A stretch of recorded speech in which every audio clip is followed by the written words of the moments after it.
Okay, another little technique for using some rubber stamps.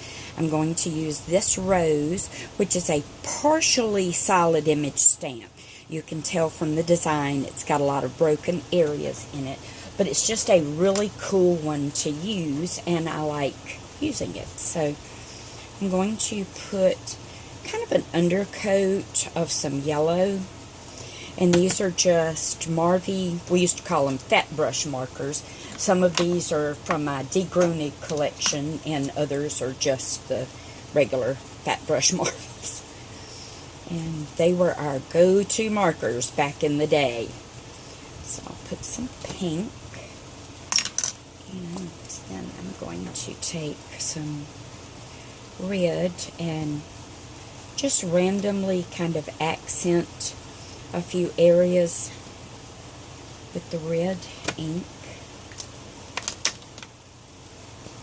Then take the lightest green, and where I know there's any kind of little foliage at, I'm going to apply that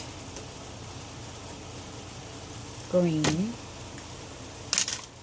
Then take the darker green, and I like to brush up into the flower a little bit.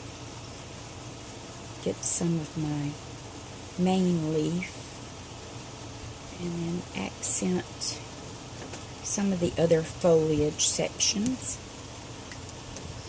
Then when I get ready to stamp this, what I'm going to do is I'm going to huff my hot breath onto the stamp.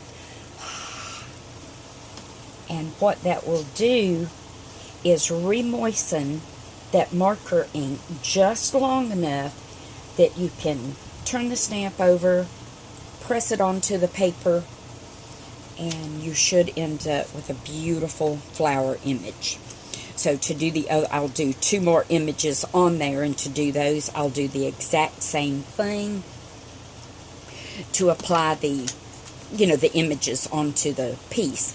And what I'm using here is my stamping surface is a piece of the thickest craft foam from Hobby Lobby. I buy the big sheet, cut it in half, and it makes a wonderful stamping mat.